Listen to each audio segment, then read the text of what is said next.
And we have returned. You're listening to CSC Talk Radio. This is Beth Ann.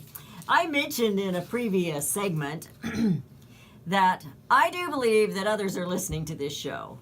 I have been for years telling you that sovereignty is a dirty word to these people who so-called elected officials governing us. They don't like you to say it, and the bureaucrats don't like you to use the word sovereign. Not sovereign individual as a sovereign citizen, not sovereign state, and not sovereign country. That's why they want the open borders. They don't want us to be sovereign. But President Donald Trump used those words and patriotism in his speech to the UN the other day. And it was a great speech, and if you didn't get to listen to it, even if you dislike President Donald Trump, I suggest you listen to it and then tell me what was wrong with it. You know, the mainstream media came out and said that he was calling for war on Iran. No, he was just warning them. Neil always enlightens me, always brings us back. He ought to really make a lot of us angry for what they have done to our Constitution through the years.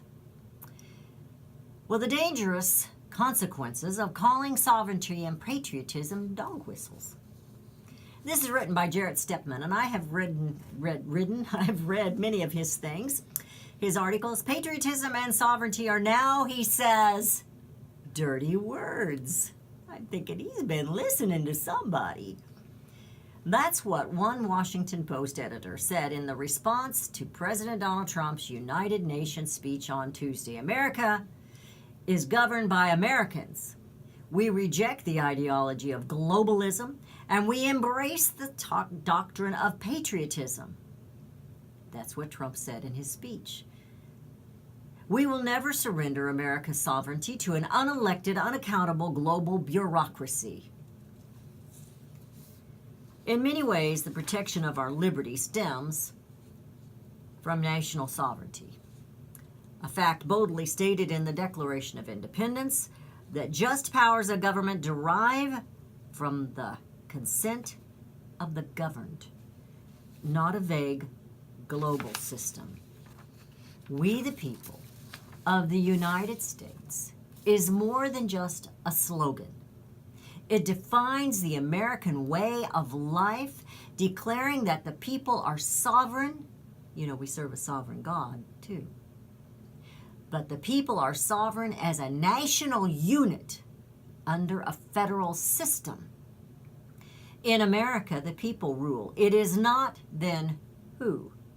If not the people, who rules? Kings? Limitless international bodies? I put senators, Congress. To denounce the idea of sovereignty is to attack America as she has always understood herself. Certainly, the constitutional government that has provided the basis for our liberty for over 2 centuries. Being a citizen of the world will never suffice. Placing powers in the hands of an international elite is hardly conducive to upholding the interests and the rights of we the people, no matter what nation they live in. And I kind of wrote to the side there, the Federal Reserve. The Federal Reserve is not a part of us, but they make it sound as if it is. The loss of patriotism and national sovereignty hardly leads to a free and peaceful brotherhood. Instead, it leaves a void, a lack of attachment that leads to unseemly or tyrannical end. Are we at that tyrannical end? We're real close, people. But we could fight it. Just like that little boy who thought his freedoms were being attacked. I should have this, whatever it was he was upset about. Why aren't we that passionate and guarded and jealous of our liberties? Why aren't we that way? Why aren't our representatives and our senators standing up for us? The United States has survived bad policy. It has survived bad presidents. It has survived the moribund economic circumstances. But it will not survive the disintegration of patriotism, the Americanism that sustains,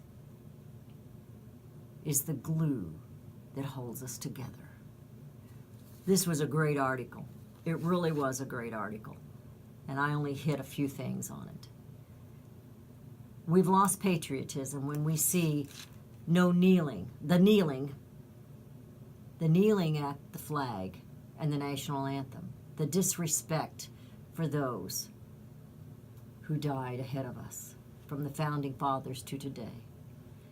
We disrespect when we want to open borders. We have a disrespect for the nation and these people if we continue to tax them and take from them. We have a disrespect if we don't understand that we the people are the government.